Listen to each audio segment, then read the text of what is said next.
In our last video, we discussed how to capture light in our paintings, using tonal values carefully put together to accentuate the lighter part of the paintings.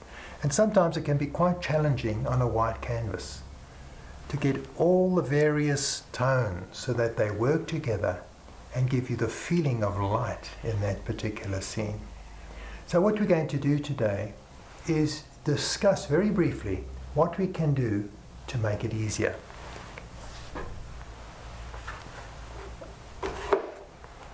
Instead of using a white canvas, what can be very helpful is to tone your canvas first to a mid-tone color. It can be a gray, can be a browny gray like in this case. And then what you do is you look at your darkest dark and your lightest light. You notice that there's the darkest color and the lightest color. And in between is the mid-tone. So all you have to do is look for the in-between tones, between those three tones. And you'll notice there that as you paint, you can ensure that none of your tones compete with your lightest light if that is where you want to accentuate your point of interest, your focal point. So everything is subservient to where the main light source is, or the light reflected. And that can be pretty helpful. The other point we wanted to consider was the role of elements or pigments in our paintings.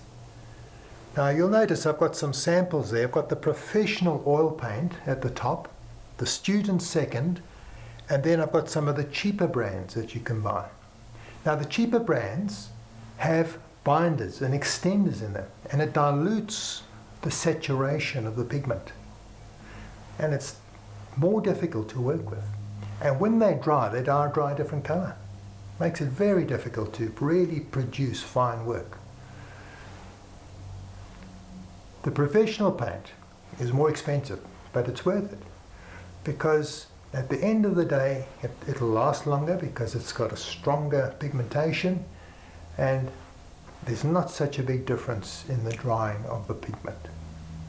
So try a brand that you like, try different ones until you find one that really suits you, the best one for you to work with. And that's a good suggestion.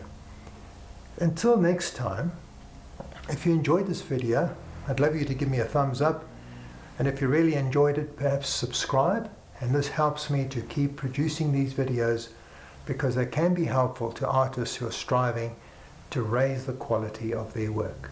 And then of course there's always marcpoisson.com, the website, which gives you a selection of my paintings currently being painted. Thank you for watching.